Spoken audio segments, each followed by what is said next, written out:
Dzisiaj porównuję Xiaomi M365 i Segway Ninebot S2.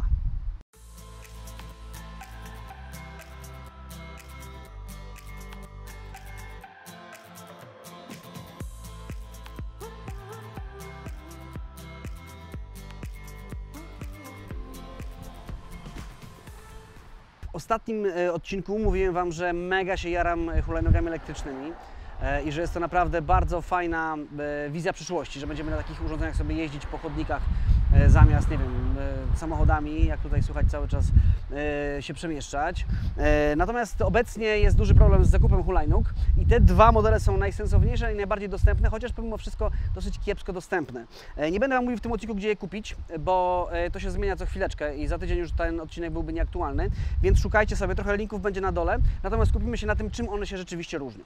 To jest hulajnoga w wersji białej, Xiaomi Mi Jia M365, na której jeżdżę od mniej więcej już 2 miesięcy i bardzo mi się podoba. To jest hulajnoga w wersji białej i są jeszcze hulajnogi w wersji czarnej. Firmy Xiaomi nie muszę chyba nikomu przedstawiać, Xiaomi lepsze. To jest natomiast Segway Ninebot S2. Firmy Segway też chyba nie muszę przedstawiać, bo znacie ją przede wszystkim Segwayów, takich ruchomych urządzeń, na których jeżdżą głównie wycieczki obecnie. One się miały przyjąć, ale się nie przyjęły, są ciężkie, drogie i w ogóle chyba nic z tego nie będzie. Natomiast hulajnogi w ich wykonaniu też są całkiem rozsądne. Zaczniemy od wyglądu. Wygląd jaki jest, każdy widzi i to tyle. Ta hulajnoga jest taka jakby mniej masywna. Ninebot jest bardziej masywny. Ta hulajnoga ma baterię pod spodem, pod dechą.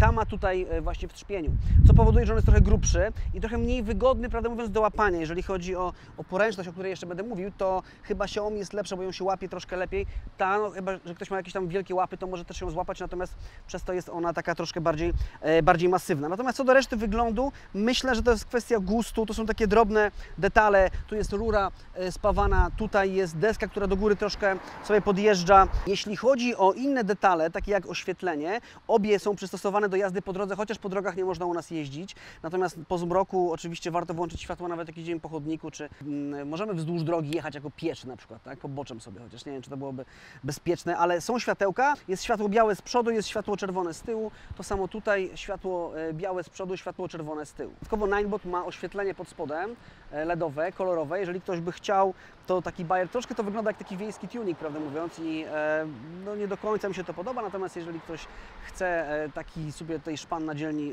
wrzucić, to można sobie podświetlić. I skoro jesteśmy przy wyglądzie, Xiaomi posiada taki panel tutaj, na którym są niestety tylko i wyłącznie małe diodki LED i nic więcej, które pokazują stan naładowania baterii oraz to, kiedy bateria się ładuje. Natomiast Ninebot posiada panel, na którym widać stan naładowania baterii, a także prędkość, jaką jedziemy. I to myślę, że jest bardziej przydatne, także tutaj pod tym kątem wygrywa wyraźnie Ninebot. Prędkość i zasięg. Segway ma mniejszą baterię i mniejszy zasięg. Bateria Xiaomi to jest 7800 mAh, tutaj jest 5200 mAh, co przekłada się też na zasięg. Nie aż tak bardzo duża jest to różnica, to znaczy ta posiada 30 km zasięgu, ta posiada 25 km zasięgu, przy czym to nie jest do końca taki zasięg, znaczy nie liczcie, że ona dokładnie tyle przejedzie. Pod koniec już, kiedy bateria jest wyczerpana, one jadą naprawdę wolno i nie warto ich do końca rozładowywać, także no, trzeba o jakieś tam 2-3 km sobie ten zasięg zmniejszyć. Natomiast to się też przekłada na, po pierwsze, prędkość ładowania, czyli jak szybko ładujemy ją do pełna. Ninebot ładuje się w 3 godziny i w 3 godziny ładowałem ją z zegarkiem w ręku, rzeczywiście jest w stanie się naładować praktycznie do 100%, do 98 mi się naładowała. Natomiast ładuje się podobno 5 godzin, ona się w 4 godziny tak naprawdę ładuje, 4-4,5 godziny i jest w pełni naładowana. Natomiast do Ninebota możemy dokupić baterię dodatkową za jakieś 800 zł, taki pak bateryjny, który się tutaj podczepia i wtedy ona jedzie 30 km na godzinę i ma 45 km zasięgu, więc jeżeli dopłacimy 800 zł, to ona wygrywa i zasięgiem, i prędkością. I też od razu mówię, osoby o wadze około 100 kg, one są do 100 kg, tak są podobno zaprojektowane. Pewnie można jechać, jak ktoś jest troszkę cięższy, natomiast one będą jechały wolniej, szczególnie pod górkę, także wtedy już nie ma co za bardzo szaleć. No, tak to jest konstruowane. Ja spokojnie się rozpędzam przy moich 75 kg do prędkości właśnie maksymalnej, czyli 25 na godzinę. Z tym dodatkowym baterypakiem jeszcze na niej nie jeździłem, bo go po prostu nie mam, to jest pożyczona hulajnoga. Jeszcze krótko o samym umieszczeniu baterypaka i o hamulcach. Jak już mówiłem, tutaj środek ciężkości ciężkości jest troszkę inaczej rozłożony i mnie się to bardziej podoba, ponieważ ta bateria jest pod spodem, tutaj pod dekiem, natomiast umieszczenie jej tutaj z przodu powoduje, że moim zdaniem ona jest troszkę bardziej skłonna do wywrócenia się do przodu. To nie jest takie proste, żeby się nią wywalić do przodu. Ja wiem, że niektórym osobom się to udaje, wystarczy na przykład stanąć, zahamować gwałtownie nogą podczas jazdy, niektórzy tak robią odruchowo, po hulajnodze zwykłej. Natomiast ta hulajnoga posiada hamulec, zwykły hamulec taki właśnie ręką uruchamiany, jak w rowerze, natomiast ta posiada hamulec elektryczny i ten hamulec automatycznie, on troszkę działa tak jak ten gaz. Identyczna manetka jak do gazu. Ten hamulec sam dostosowuje siłę hamowania tak, żeby się nie wywalić, żeby to nie było zbyt gwałtowne hamowanie, więc to troszkę wydłuża drogę hamowania niestety czasami i nie kontrolujemy tego aż tak bardzo, natomiast dzięki temu mam taką nadzieję, że nie wywalimy się, jakbyśmy mieli hamulec tego typu i środek ciężkości właśnie z przodu. Cena. Co do cen, to jest bardzo duży rozstrzał. Obie możemy kupić za mniej więcej 2000 zł, ale to nie jest tak, że wejdziemy do sklepu i kupimy sobie ją za 2000 zł. Po pierwsze, nie wejdziemy do sklepu i tak nie kupimy, ponieważ ich brakuje. Ich wszędzie brakuje. Większość sklepów, które je posiada w swojej ofercie, nie ma ich obecnie. I kiedy wchodzicie sobie na stronę sklepów, one niby są, natomiast albo jest długi czas dostawy, albo jest napisane, że pod koniec czerwca będą i jedna i druga, niestety. One są dostępne nawet za jakieś 1700 zł, na przykład Xiaomi. Wiem, że niektórzy kupili, udało im się gdzieś upolować.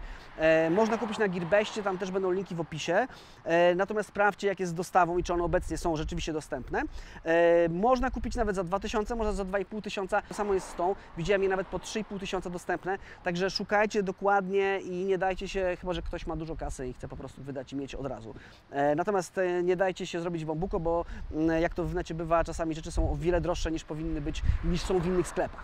Jak już mówiłem, ta nie ma wyświetlacza i wszystko się obsługuje przez aplikację. Znaczy wszystko jak wszystko, no ty nie musisz korzystać za bardzo, kiedy się jedzie. Pewnie można tutaj przyczepić sobie jakiś holder do telefonu i wtedy widać wszystko na bieżąco. Są takie różnego rodzaju, tu jest miejsce akurat na kierownicy, żeby coś sobie przyczepić. Tutaj wszystko widzimy na tym małym wyświetlaczu. Natomiast obie posiadają aplikację. Ja powiem szczerze od razu, że aplikacja bardziej do gustu przypadła mi Segwayowa.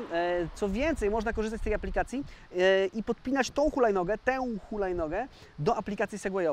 Aplikacja Mi Home, która służy m.in. do podpinania oczyszczaczy powietrza, służy też do podpinania hulajnóg i to jest trochę dziwne, bo to jest Mi Home, tam są pomieszczenia różne i tam wpinamy hulajnogę. Jakoś mi to do końca nie gra, także ja korzystam z aplikacji Segwaya do obsługi jednej i drugiej hulajnogi. Dzięki tej aplikacji możecie włączyć lub wyłączyć tempomat chociażby. W aplikacji możemy też włączyć ochronę antykradzieżową, czyli zablokować hulajnogę, a także sprawdzić stan baterii. I z detali Xiaomi posiada jeszcze dzwonek, który czasem się przydaje. Zostały nam właściwie dwie najważniejsze rzeczy i taka największa różnica między nimi, czyli koła, ponieważ Xiaomi posiada koła pneumatyczne, a Ninebot posiada koła pełne. To nie są koła pneumatyczne. I teraz jaka jest różnica między nimi? Ja już mówiłem o tym w odcinku o hulajnogach zwykłych, które tutaj możecie sobie zobaczyć, że w Polsce, gdzie jest pełno kostki Bauma i starych chodników, naprawdę niewygodnie jeździ się na kołach pełnych. To nie jest tak, że na Xiaomi jeździ się bardzo wygodnie, ponieważ te koła są dosyć małe i one nie pracują tak, jak powinny pracować. Natomiast przez to, że one są pneumatyczne, rzeczywiście wygłuszają dużą część drgań.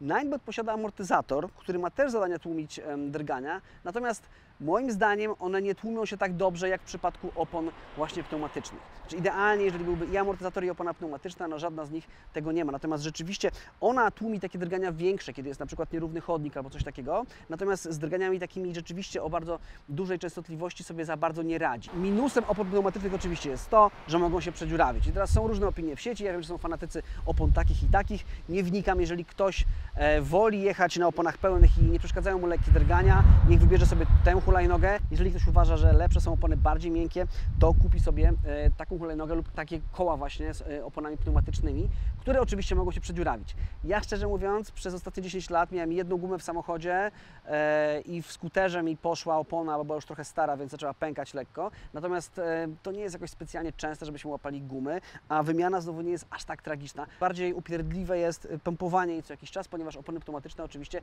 muszą być dobrze napompowane, żeby dobrze jeździły. Składanie. Ci z Was, którzy będą ją często wkładać do bagażnika albo do metra w złożonej formie, muszą brać pod uwagę składanie tych hulajnóg i ono jest w obu przypadkach dosyć wygodne moim zdaniem i podobne. Xiaomi ma taki specjalny tutaj pierścień, cyk, cyk, składamy, a następnie musimy wcelować tym dzyndzlem od dzwonka za dzyndzel na błotniku i już jest złożona. Segway posiada taki system automatyczny, tu jest taka mała deseczka i trzeba zrobić cyk, cyk.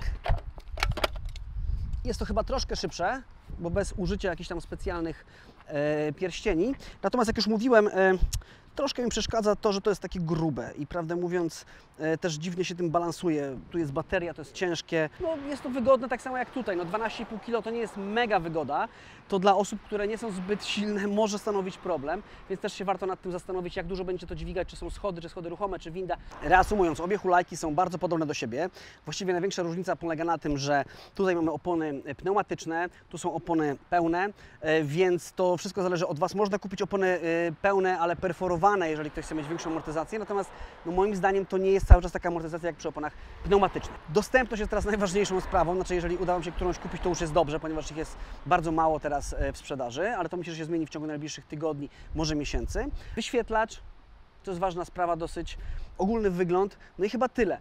Jak macie więcej kasy i chcecie mieć większy zasięg, i chcecie mieć większą prędkość, no to wtedy postawimy na Ninebota, bo wtedy za 8 stówek dokupujecie tą dodatkową baterię, czego tutaj nie możemy zrobić. Są różnego rodzaju artykuły, jak to zrobić samemu, można sobie tę baterię tam dołożyć, dolutować, i kombinować i tak dalej. No tu jest taki gotowy pak, który możemy sobie po prostu do tego Segwaya dołożyć. W Xiaomi też pękają czasem kierownice i o tym się mówi, pisze na różnego rodzaju forach.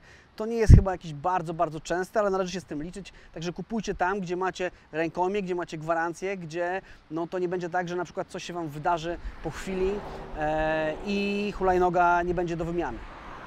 I to tyle na dzisiaj. Jeszcze raz bardzo polecam te urządzenia. Według mnie to jest mega fajna sprawa, do miasta szczególnie, lub jak ktoś ma kawałek do podjechania gdzieś do pracy, jakieś parę kilometrów. Ja się poruszam po osiedlu właściwie teraz tylko tym. Na razie, pamiętajcie o subach i dzwoneczku. Ciao!